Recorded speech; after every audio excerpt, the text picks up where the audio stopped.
Buenas noches o buenas tardes, amigos por Israel. Bienvenidos, gracias por acompañarnos. Hoy tenemos el gusto de tener entre nosotros al doctor Claudio Weisburg y nos va a hablar sobre un tema sumamente interesante que todos tendríamos que tener en cuenta ahora y tendríamos que haberlo tenido en cuenta cuando éramos también bastante jóvenes, ¿no? ¿Cómo llegar a la vejez con un cerebro saludable? Muy importante en esta época, cuando venimos bastante golpeados por la pandemia, pero bueno, trataremos de hacerle caso al doctor y hacer los deberes en casa. El doctor Claudio Weisburg es médico, neurólogo y pediatra, director médico del Instituto Neuropediátrico SOMA, fue jefe del Departamento de Neurología Infanto-Juvenil INECO y codirector del Instituto de Neurociencias de la Fundación Favaloro. Doctor Claudio, en nombre de Amigos por Israel, quiero agradecerte profundamente tu presencia aquí entre nosotros y, bueno, de cederte el micrófono y escucharte atentamente. El mecanismo de la charla va a ser primero tu postura y después te iremos haciendo las preguntas, como es habitual que la gente haga por chat. Muchas gracias por estar entre nosotros. Muchas gracias, Simón. Saludo a todos los amigos por Israel y les agradezco la paciencia con algunos detalles técnicos de mi computadora hoy. Raro, pero a veces puede pasar. Bien, así que como Simón hacía una excelente introducción, uno tiene que empezar a cuidar el cerebro desde el área que yo trato, que son los chicos, y tenemos que empezar por cuidar los chicos desde que nacen. Tenemos que cuidar su cerebro sin lugar a dudas. Y en esto yo quiero empezar, digamos, para que podamos pensar juntos en que el cerebro no hay manera de poder incorporar una forma de cuidarlo y llegar a la vejez de la mejor manera si no es pensándolo como si fuera un músculo. Entonces, músculo que no se usa, músculo que se achica. ¿Sí? En esto no hay mucha ciencia.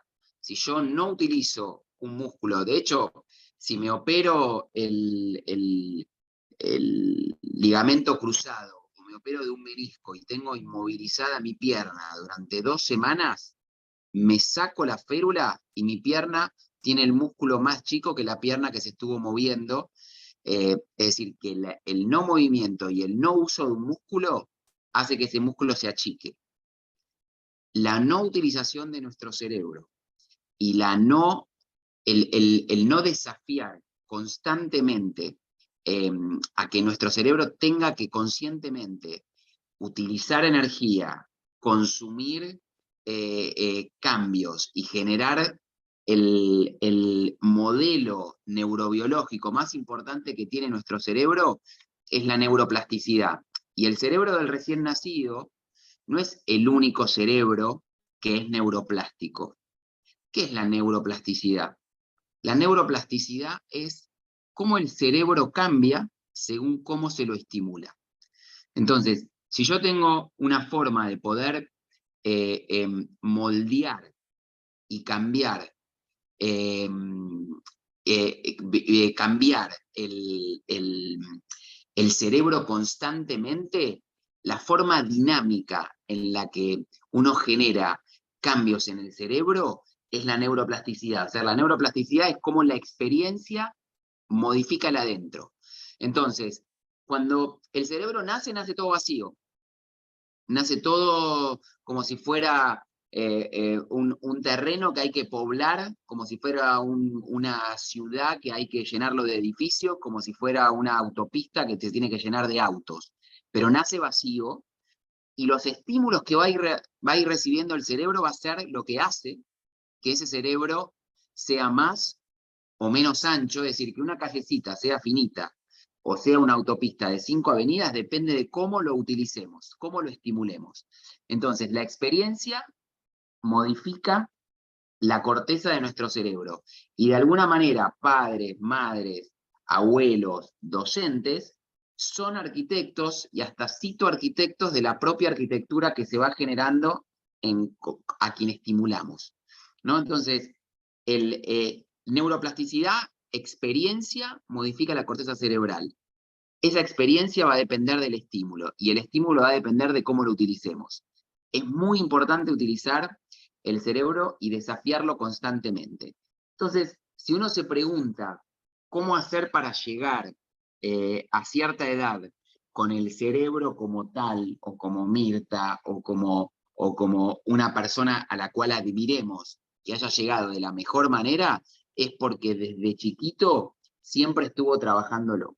No es que yo llego a determinada edad y me tengo que acordar de usar mi cerebro para mantenerlo en forma. Lo tengo que mantener en forma como ese músculo que estoy ejercitando constantemente, ¿sí? Entonces, en esto, la importancia que tiene acá radica en esto.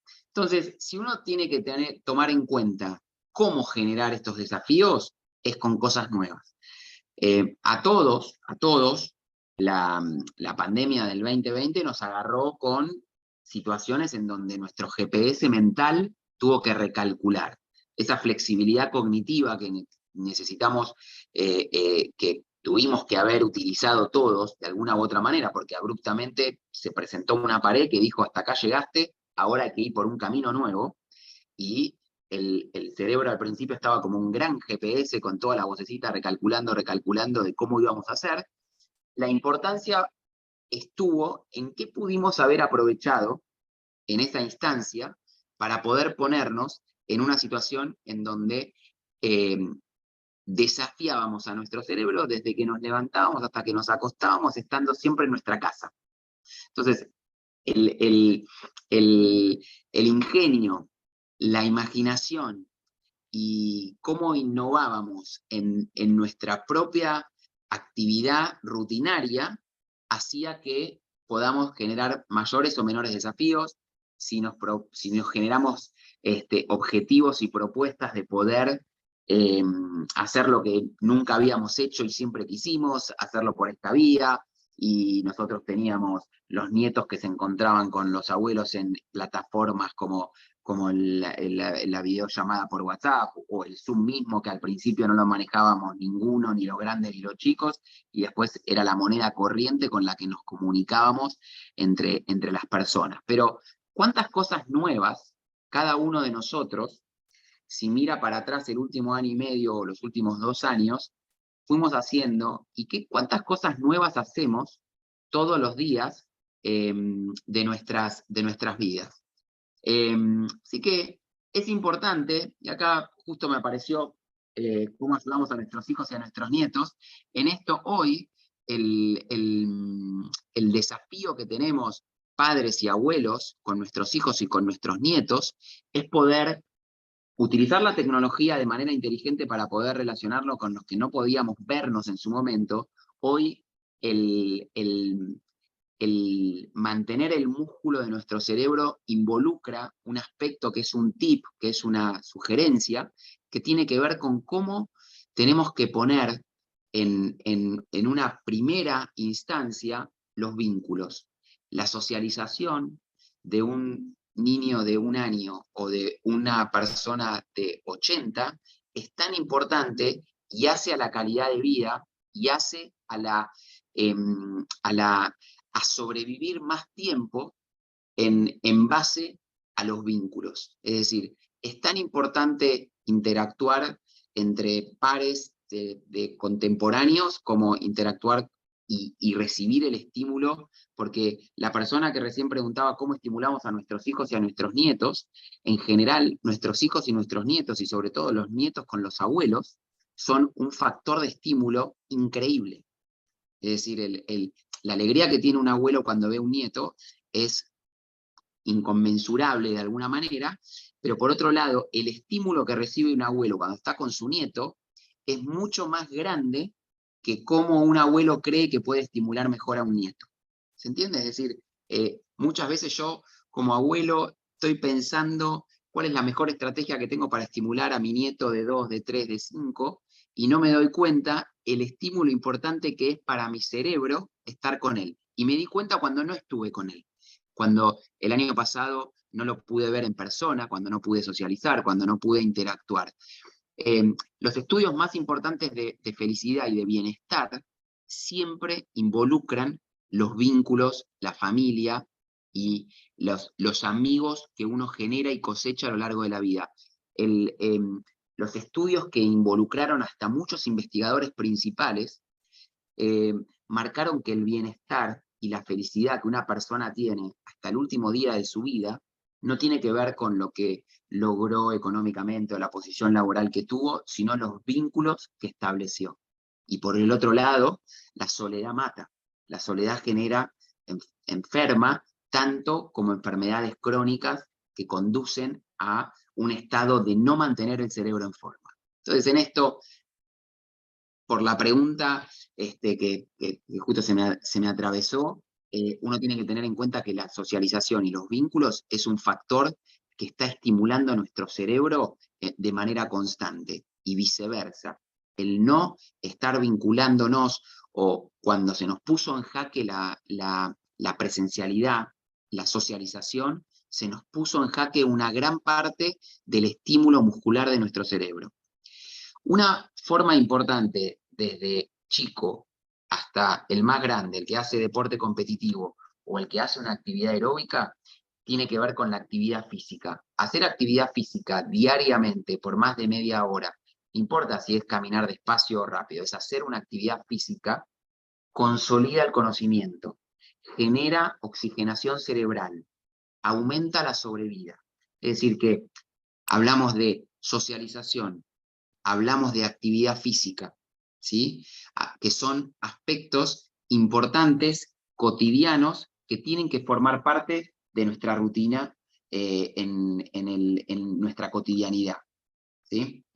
Quiero ver acá si puedo poner esto. En el contexto del desafío en el cual estaba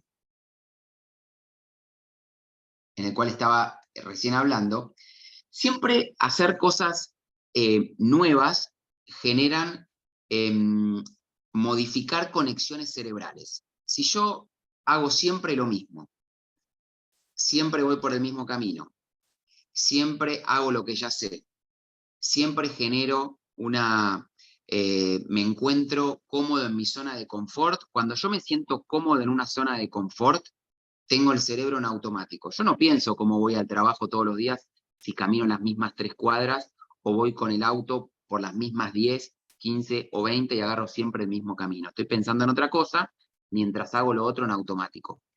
Nuestro cerebro necesita hacer mucho en automático para poder hacer cosas que generen una demanda energética mucho más importante, ¿sí?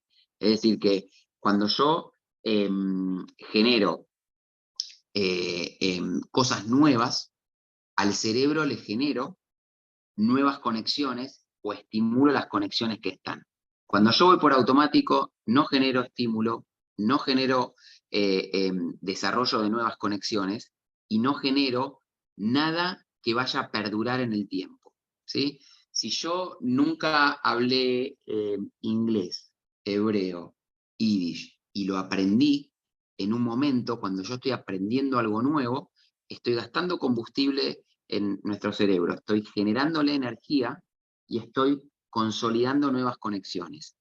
Entonces, vuelvo al principio en el sentido de que es tan importante como yo estimulo un cerebro maleable como el neuroplástico de los chicos, como lo estimule a lo largo y ancho de nuestra vida y hasta el último día de nuestra vida. El cerebro necesita ser estimulado hasta el último día de nuestros días. ¿Sí? Bien. Yo acá,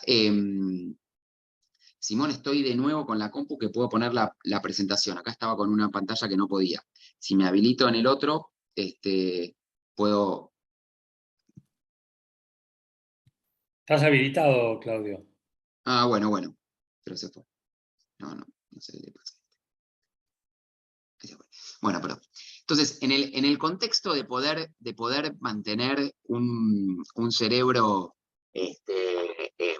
funcionante y activo, es muy importante eh, generar aspectos que protegen las neuronas, o sea, que generan aspectos de neuroprotección, y antes hablábamos que la actividad física es uno, pero es tan importante mantener una neurona sana como tratar de salvar una que se enferma. ¿Sí? Entonces, en esto, si yo tengo algunas alteraciones en el tiempo que van a alterar la neurona, que es la célula principal del cerebro, yo tengo mecanismos para poder generar que otra neurona que no sea la que está afectada pueda tomar el comando. Eso también es neuroplasticidad que hablaba antes. La neuroplasticidad es cómo la experiencia modifica la corteza y cómo una neurona que no es la principal va a tomar comando por encima de, la, de la que se pierde, ¿no? Es decir, si yo me corto en la mano, me va a sangrar, va a cicatrizar, va a coagular y me va a crecer piel nueva. Si yo veo los glóbulos de las células de la sangre, cada 120 días va a haber recambio de glóbulos blancos, de glóbulos rojos. Pero si yo genero una alteración en alguna neurona, una neurona que se pierde es una neurona que no se regenera. Entonces, neurona que se muere, neurona que se pierde. Pero tenemos otras neuronas que pueden tomar el comando, y eso es neuroplasticidad. Entonces, siempre hay que mantener el cerebro como el músculo en acción.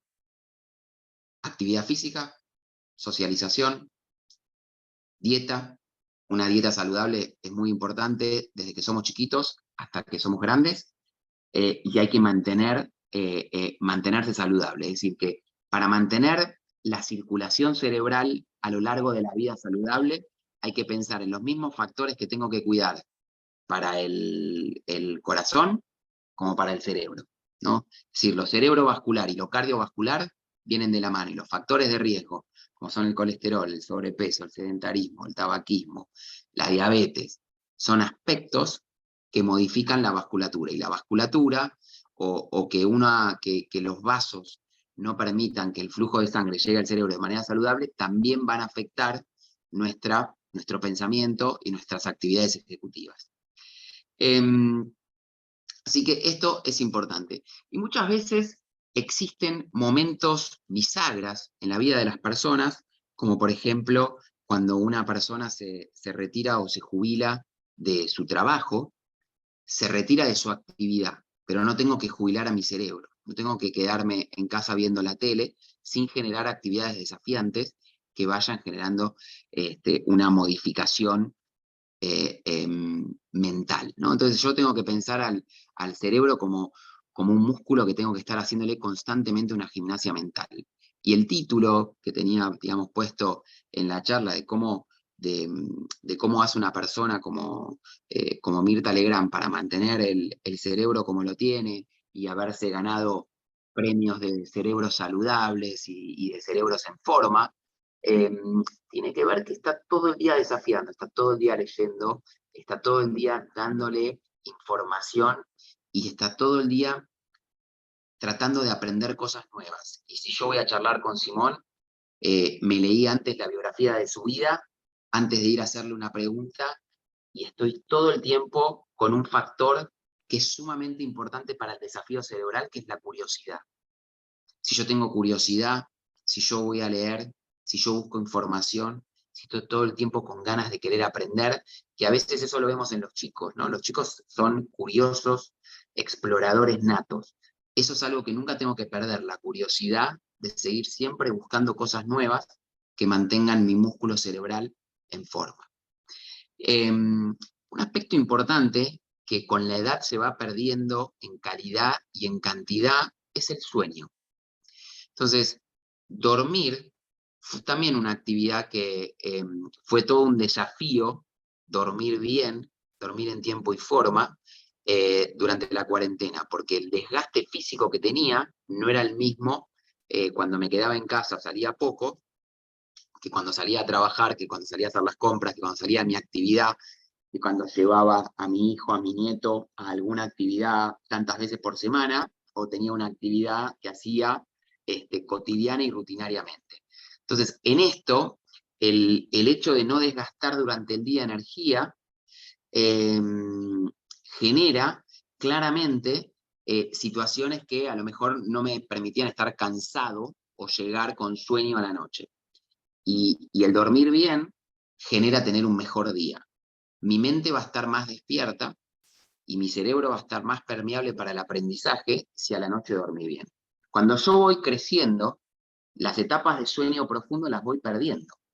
Entonces, también necesito ejercitar a mi cerebro para poder dormir bien y profundos, y en un sueño profundo a la noche. Y en esto, decía, en la pandemia, el sueño fue un desafío, porque la gente se acostaba a cualquier hora, se levantaba a cualquier hora, no había rutina, no había una forma en la que se generaba un horario específico, y sobre todo en esto a lo mejor los adolescentes tendrían a transgredir y estar en un modo verano, que se acostaban de madrugada, se levantaban tarde. Bueno, eran cuestiones que generaban que tu nivel ejecutivo, atencional, memoria, no es lo mismo si dormís poco que si dormís las horas que necesitas dormir. Entonces,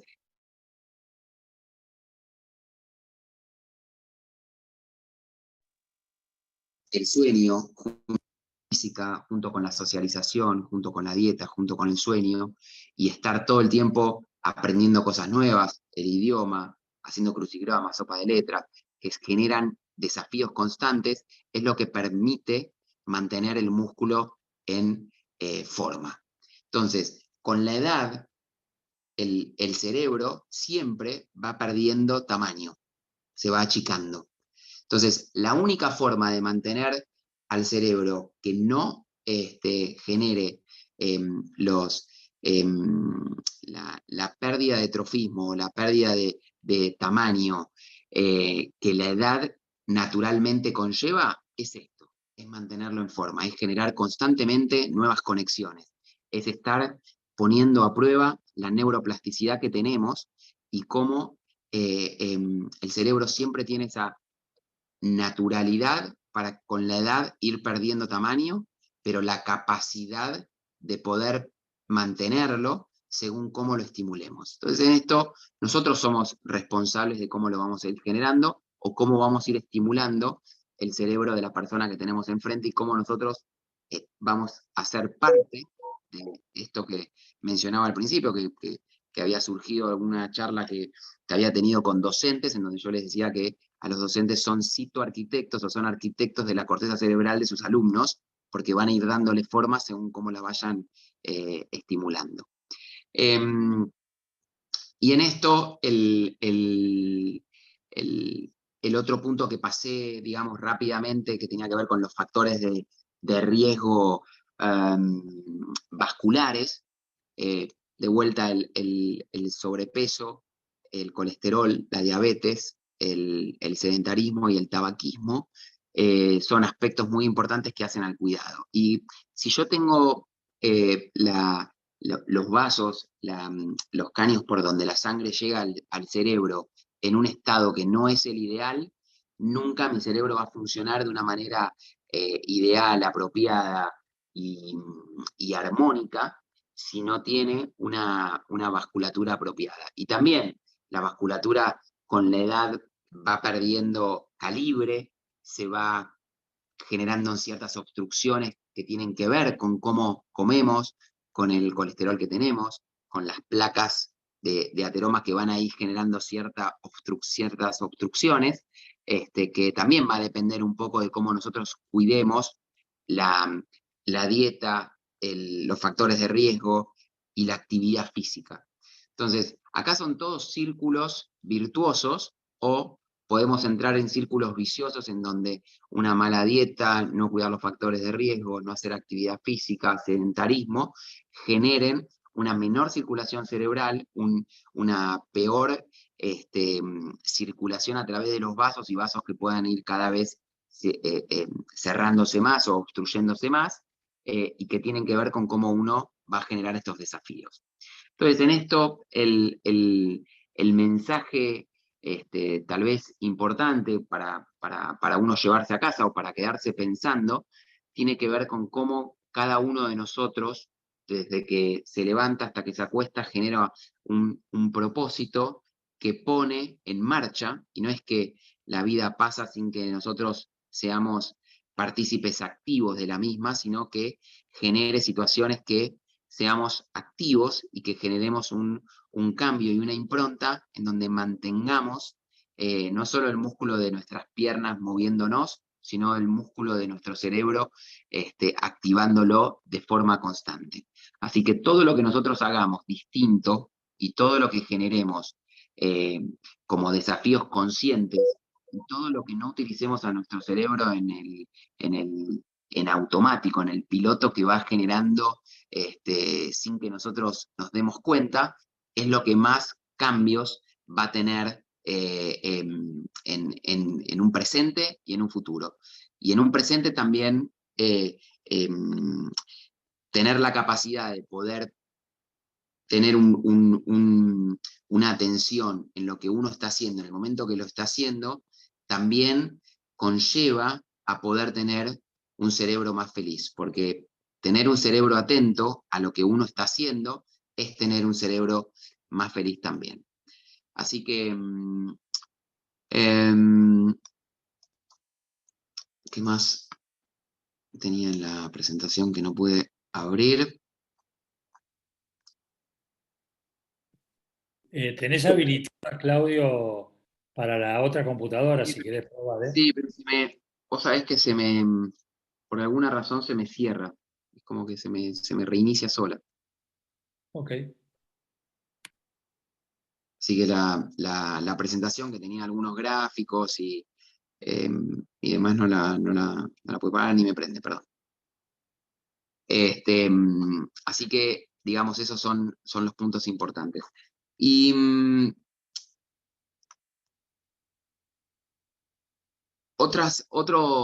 dos cosas, una que ya mencioné en parte, es que estudios de investigación marcaron que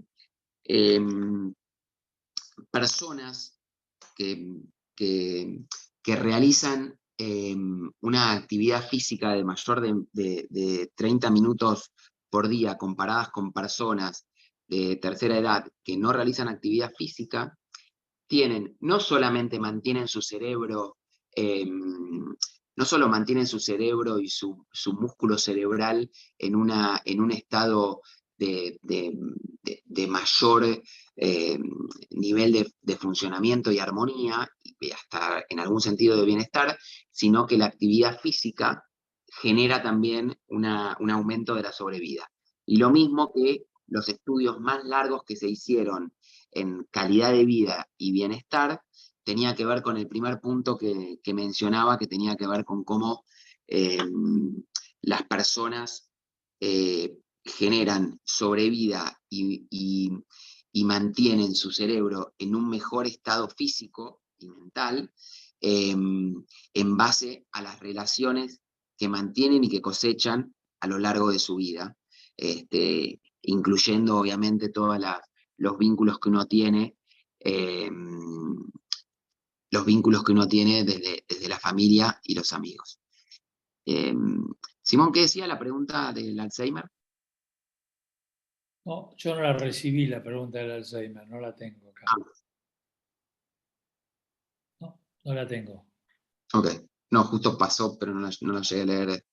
El, el, el Alzheimer, digamos, como un cuadro neurodegenerativo, que esto de que hablaba de que algunas neuronas a veces van a ir perdiendo funcionalidad. Uno tiene, digamos, predisposición genética para que un cuadro neurodegenerativo ocurra, pero al mismo tiempo existen factores epigenéticos, es decir, que nosotros tenemos manera de cambiar la predisposición genética. Yo tengo una predisposición genética y van a haber dos hermanos que tengan la misma predisposición genética y capaz en uno se expresa ese gen y en otro no, dependiendo de las cosas que uno puede hacer y que pueda moldear la genética que uno trae, ¿no? Entonces, en esto, sí, los antecedentes genéticos y hereditarios que uno tiene son importantes, pero al mismo tiempo lo que uno hace para evitarlos también. Entonces, mantener el cerebro y el músculo de nuestro cerebro en forma es una manera de evitar enfermedades neurodegenerativas. La actividad física que mantiene al cerebro en forma y realizar actividad física periódica también es un factor neuroprotector contra enfermedades neurodegenerativas. Y esto, digamos, también hay estudios, algunas de las que, digamos, tenía como los datos, digamos, a lo mejor específicos, pero el aspecto importante es que eh, el mantener la actividad física es un factor neuroprotector para enfermedades neurodegenerativas como el Alzheimer. No hay algo que el cerebro tenga mientras se está desarrollando que te va a generar tener Alzheimer o no tenerlo, ¿no? Si es que había leído bien la pregunta en relación a Alzheimer y desarrollo. La pregunta era esa justamente, ¿qué relación tiene el Alzheimer con el desarrollo del cerebro? No, el Alzheimer no es un cuadro neurodegenerativo del desarrollo, sino que, digamos, ocurre, uno puede tener predictores tempranos de la enfermedad, un cuadro, digamos, demencial, que en definitiva no es otra cosa que el cerebro se vaya achicando en áreas frontales y otras áreas profundas de manera mucho más rápida porque se van perdiendo y se van perdiendo, por eso neurodegenerativa, se van perdiendo neuronas en una forma y en una velocidad mucho más rápido que la natural. Es decir, si yo tengo una demencia senil es porque la edad naturalmente va a hacer que yo pierda. Entonces yo tengo aspectos que puedo hacer, mantener y evitar una demencia senil, que es como ir perdiendo funciones ejecutivas y funciones cerebrales que la edad te conllevan, eh, pero si yo tengo una predisposición para el desarrollo de una enfermedad neurodegenerativa como el Alzheimer, a lo mejor todo lo que yo hago desde temprano puedo generar, tal vez evitar o posponer que la aparición sea más tardía. Eh, Este, si te quería preguntar algo, ¿puede ser? sí, cómo no. ¿Qué relación hay entre, digamos, la pérdida de la memoria temprana, o reciente o lejana, con el haber cuidado o no durante tus años jóvenes tu cerebro? Toda, Simón, esa es una relación, digamos, absoluta, porque como si uno no generó, eh, si uno no cuidó desde temprano, si no lo ejercitó, si no lo desafió, si no mantuvo el músculo en forma, eh, es muy difícil, no imposible igual, es muy difícil si uno no lo hizo antes, hacerlo todo, digamos, al final de la vida, ¿no? Es decir, es importante siempre haberlo hecho de manera consistente, cotidiana y permanente. Es decir, cuando yo, eh, digamos, cuando los chicos inician jardín, y en esto, digamos, pongo también el ejemplo de la pandemia, en donde ir al jardín de infantes tiene un rol sumamente importante en el aspecto de socialización, de cómo un chico socializa con otro. Entonces, el, la importancia que tiene el jardín se vio cuando no lo tuvimos, como muchas cosas en la vida que uno le da valor cuando no las tiene o cuando las pierde, la memoria es una de ellas. Eh, la socialización eh, es algo que es importante desde temprana edad y a la socialización que uno tiene con adultos, los chicos de un año, de dos, de tres, de cuatro que tienen con el adulto, no es lo mismo que tienen entre ellos. Y el estímulo que les genera un par no es igual que lo que les genera un adulto. Con el correr de la educación y de ir al colegio en jardín, en primaria, en secundaria y a nivel universitario, yo estoy todo el tiempo aprendiendo cosas nuevas. Lo cual no significa que esas cosas todas me interesan. De hecho, si uno habla con chicos de primaria y secundaria, un porcentaje sumamente importante de lo que todos los días se supone que están aprendiendo no les interesa. Y esto es otro punto importante, Simón, que tiene que ver con que es muy poco probable que vos te acuerdes cosas que no te motivan. Entonces, el cerebro aprende con motivación. Y la motivación parte de un docente cuando enseña a un alumno, parte de cómo un papá y una mamá están motivados cuando educan, digamos, a su hijo con la cotidianidad de vida diaria. Es decir, no es que vos educás porque le enseñás una cuenta matemática, vos educás con valores, vos educás con ser agradecido, vos educás con aspectos que tengan que ver con, que son constantes. Y lo más importante que un adulto tiene con un chico es que un adulto predica con el ejemplo. Yo no educo con lo que digo, yo educo con lo que hago. Entonces es muy difícil que un chico no aprenda de lo que ve y quieras que vos que aprenda de lo que le decís. Los chicos aprenden de lo que ven y uno predica y trata de educar con el ejemplo, porque es tan importante es tan importante la forma en la que los chicos incorporan lo que ven desde muy temprano, que cuando los chicos no hablan, incorporan lo que ven. Jardín de infantes es todo visual. Y por eso hay tanto atractivo por las pantallas, hay tanto atractivo por lo audiovisual. Yo puedo verme, o un chico puede verme a mí visualmente, pero si no tiene sonido, una película, no van a ver solamente el sonido de la radio como uno escuchaba antes, eh, novelas por radio, o escuchaba toda una historia contada y narrada a través de la radio.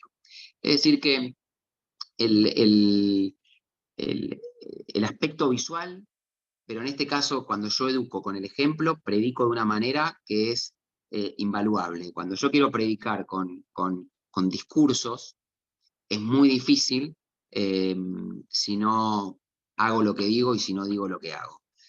Efectos tóxicos que vi, alcoholismo, drogas, eh, desde el embarazo, que el alcohol afecta el feto y genera toxicidad intraútero y como preguntaban ahí, digamos, una cosa es cuando alguien tiene una conducta alcohólica, no una conducta, sino, digamos, digamos, es un bebedor social los fines de semana y demás, eh, que no entra en una cuestión alcohólica, ni de necesidad, ni de abstinencia cuando no toma, ni una necesidad de tomar para poder suplir una necesidad biológica. Eh, Me parece que hoy el alcoholismo no es tanto un problema del adulto o de las personas de la tercera edad, sino que es un problema de los niños, ni siquiera digo adolescentes. Hoy el alcoholismo es un problema de los niños y los adolescentes que tempranamente, con un hígado y un cerebro que no está preparado para metabolizar alcohol, toman temprana y precozmente. O sea, hay una exposición a drogas mucho mayor y mucho más al alcance que lo que había antes, y hay una exposición al alcohol mucho más temprano, y un chico, un paciente de 11 o 12 años está preocupado si está tomando una medicación para la epilepsia, y qué va a hacer con el alcohol. Cuando vos decís, cómo estás preocupado? Es decir, preocupate si, obviamente, si vas a tomar medicación, hasta qué edad, y cuándo vas a estar de alta por tu epilepsia, o cuándo vas a... No, acá te preocupa por cuándo voy a poder tomar, porque estoy tomando una medicación que no permite tomar alcohol. Eh, y hoy es un drama importante, y los comas alcohólicos y las toxicidades alcohólicas que se ven en chicos cada vez en edades más tempranas. Y eso es un tema sumamente, y peor que un niño que ni siquiera es adolescente entre en un coma alcohólico, es que los padres naturalicen que existan eventos en donde hay alcohol en chicos de 12, 13, 14, 15 años, en donde claramente eso es una línea tan fina en donde el cuerpo no está preparado, y los dramas que ocurren y las puertas que se abren para otras drogas cuando uno está bajo efectos del alcohol y las cosas que hace que no haría si estuviera sobrio ocurren, es mucho más importante que lo que ocurre después. Obviamente que una persona alcohólica va a afectar su hígado y va a tener un hígado graso primero y va a tener problemas hepáticos y posteriormente va a tener problemas cerebrales y el alcoholismo es una manera de no mantener el cerebro en forma. Claudio, acá en esta reunión tenemos casi 200 pantallas que nos están escuchando y casi todos creo somos abuelos o padres. Y yo te quería preguntar, ¿de qué forma podemos ayudar a nuestros hijos y nietos a estimular el cerebro desde bebés y qué herramientas nos podés sugerir? Yo creo que en la herramienta que un cerebro de un nieto más requiere de un abuelo es estar sentado en una mesa aprendiendo y conociendo cosas que tienen que ver con la historia. Es decir, uno puede tener nietos curiosos que pregunten y uno puede tener nietos curiosos que no pregunten. Y, y a lo largo, digamos, de mi práctica, a lo mejor sí en esto, eh, neuropediátrica, eh, creo que muchos chicos, algunos con dificultades y muchísimos otros que no, guardan muy en el recuerdo los encuentros, los diálogos, las salidas, y un abuelo tiene que ser una persona que saque a un chico de la Play. Un abuelo tiene que ser alguien que lo saque de la tablet, que lo saque del celular, que lo lleve a pasear, que lo lleve a patear una pelota y intercambiar anécdotas de vida, porque para un chico, y, y todos los abuelos se sorprenderían de los chicos muy chicos que se acuerdan cosas que sus abuelos le dijeron, que se acuerdan cosas que aprenden, que se generan situaciones en el ida y vuelta que van a perdurar de por vida y que van a marcar en muchos casos, y uno tiene que eh, tratar de transmitir a lo largo de encuentros la historia de vida que cada abuelo y cada abuela tiene para que su nieto conozca. Es decir, antes teníamos la necesidad de que los nietos escuchen a los abuelos las historias de la guerra, de la posguerra, y, y hoy cada uno tiene su guerra sin haber estado en la guerra, ¿no? Entonces, cada uno tiene que contar las experiencias de vida porque son aprendizajes invaluables. Es decir, me parece que la presencialidad, el contar, el contar historias, el leer cuentos, el ir, ver juntos un documental, pero en esencia el transmitir las canas que peinamos y las experiencias de vida que tuvimos, transmitidas y bien contadas a nuestros nietos, es la mejor forma de estimular los cerebros de los chicos que están desarrollando su cerebro. Claudio, sí es verdad, ese transmitir es a los chicos los cautiva, inclusive una experiencia personal. Yo tengo un nieto de 5 años que vive en Esquel y la forma de comunicarme, yo todas las semanas le grabo un cuento y se lo mando, se lo subo a YouTube y él lo ve y después me llama. Entonces es una forma de estimular también a los chicos, ¿no? Me parece.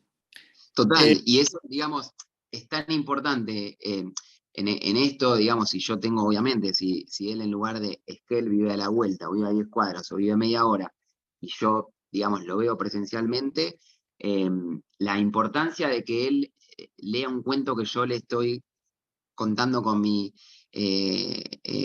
voz, y que después pueda intercambiar acerca de lo que escuchó, bueno, es sumamente importante, es invaluable, diría, para el desarrollo, y forma parte de un cerebro en desarrollo saludable que, que aprende de los pares, que aprende de los padres y que aprende muchísimo, porque tiene muchísimo para aprender de los abuelos, muchísimo.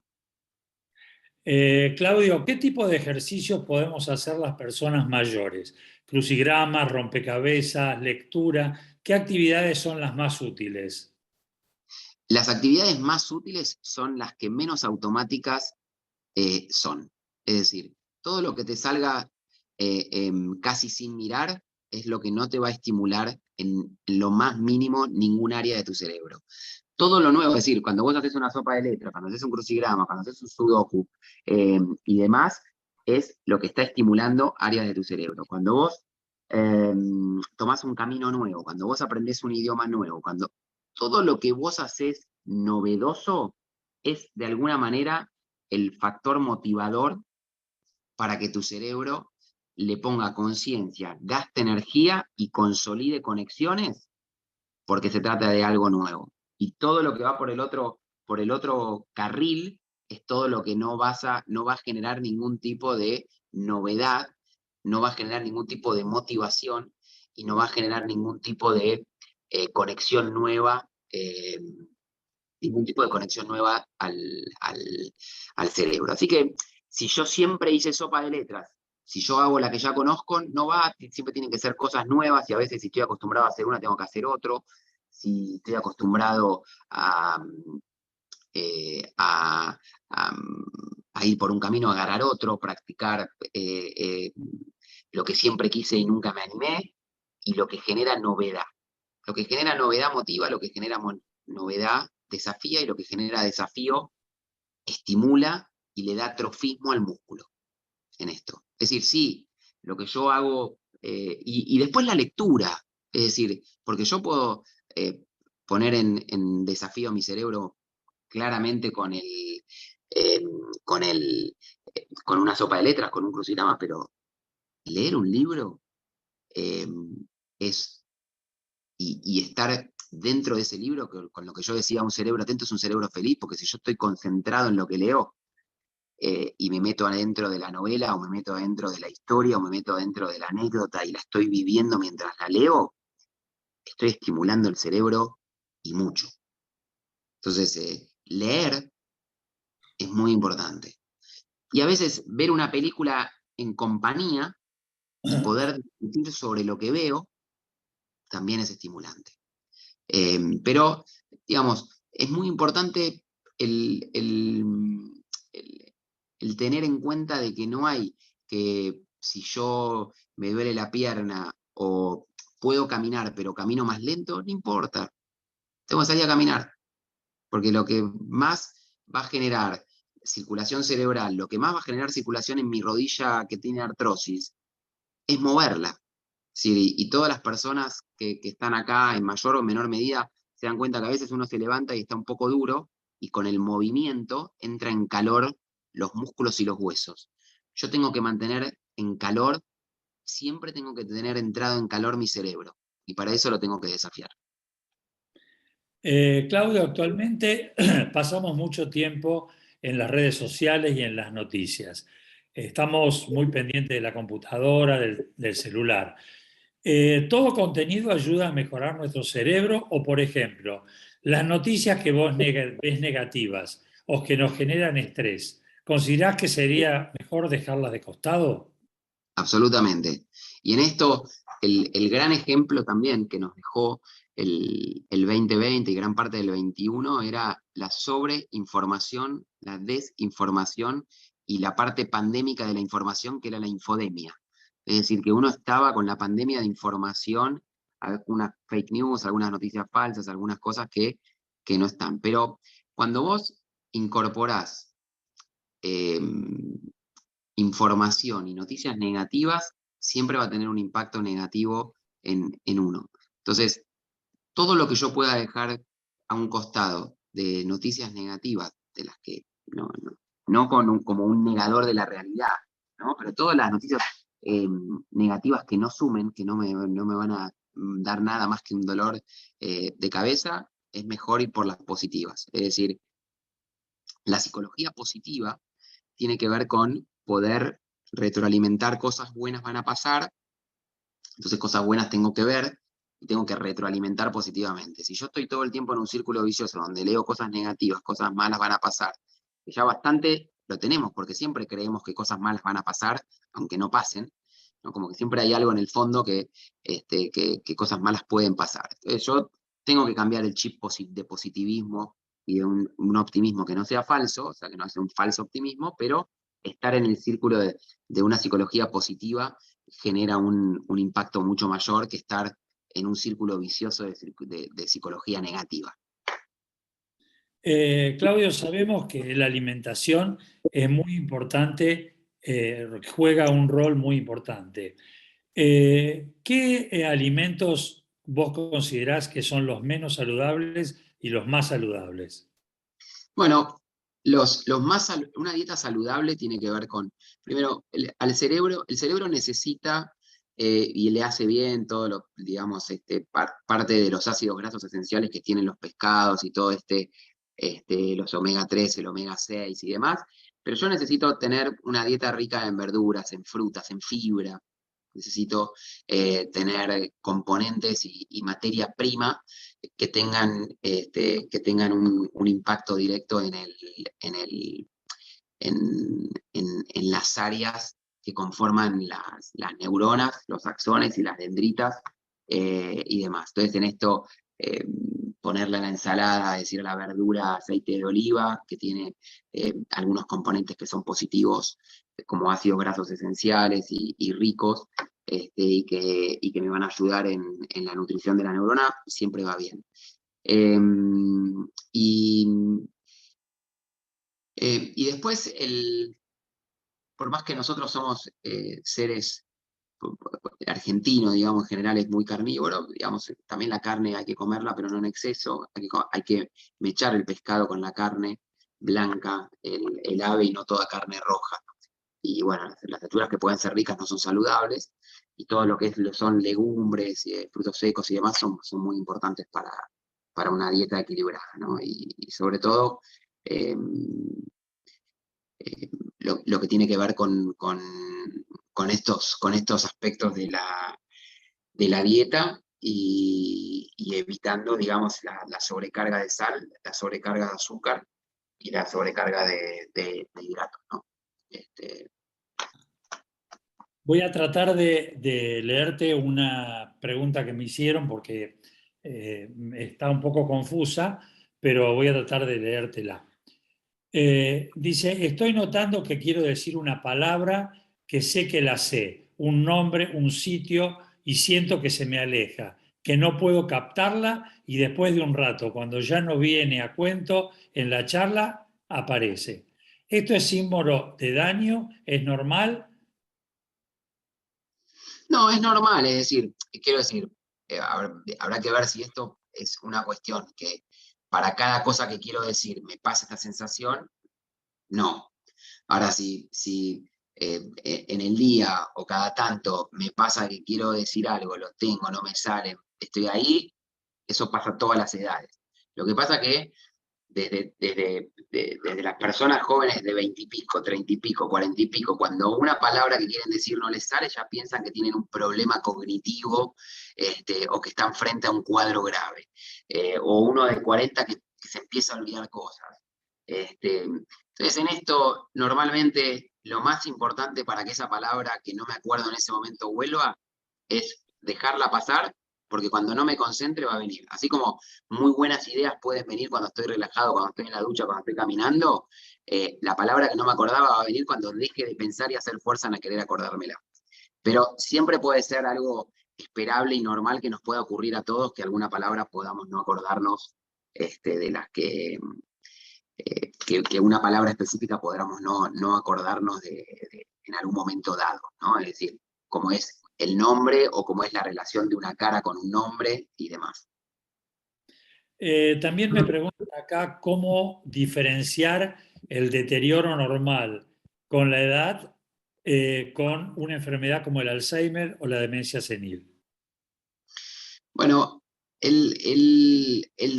digamos, normalmente uno va teniendo una pérdida, es decir, uno tiene una pérdida, o sea que depende de la edad que tengas, eh, uno va a ir teniendo una pérdida, pero lo que uno vino haciendo a lo largo de la vida es lo que va a ir cambiando que esa pérdida se muestre más o menos.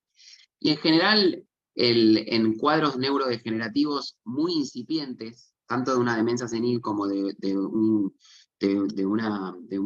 una enfermedad de Alzheimer, las diferencias están en donde, digamos, no es que yo no me acuerdo una palabra o me olvidé donde puse la llave de casa, del auto o donde dejé el celular.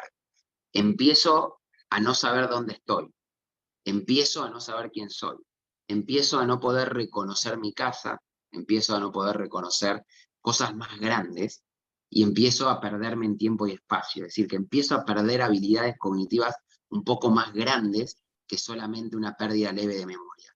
Lo que pasa que eso, generalmente cuando yo creo que tengo algo, no tengo nada, ¿sí? Y en general, el que se da cuenta es tu amigo, tu compañero, tu compañera, tu esposa, tu esposo, tu hijo, que empieza a darse cuenta que algo no está funcionando como siempre funcionaste. Es más raro que uno solo se dé cuenta de que tengo momentos que me pierdo. Bueno, vayamos a la última pregunta Dale, dale, dale. digamos, más positiva. A mí me gusta pensar en positivo. Ah, muy bien, Eh, amigo. la música y los hobbies. ¿Qué opinás sobre eso? Excelente, porque no hablamos y la música es un regulador de la conducta, es un gran estimulante del cerebro en líneas generales, es un gran mecanismo para rehabilitar un cerebro en un traumatismo de cráneo y es un gran estimulante para estimular un cerebro de un chico que todavía no habla y lo va a hacer a través de la música. Y otro consejo es tocar un instrumento musical. Tocar un instrumento musical es tan importante como hacer actividad física y leer un libro juntos. Porque yo, si tengo que tocar un instrumento y tengo que leer una partitura, estoy poniendo mucho en juego. La música es fundamental, hay un cerebro musical y si a la música le agregamos el hecho de aprender un instrumento, es absolutamente clave poder hacerlo de esa manera. Bueno, Claudio, muchísimas gracias por tan No, clara a ustedes exposición. por la invitación. No, y bueno, en nombre de Amigos por Israel te agradezco profundamente tu colaboración con nosotros. Espero que todo lo que vos contaste nos sea muy productivo a todos, que somos mucha gente que estamos en una edad mayor y que si no lo hicimos antes, que siempre estamos a tiempo para empezar. Hasta el último día de la vida y hay que poner, con que se lleven algo y quede algo de tipo o un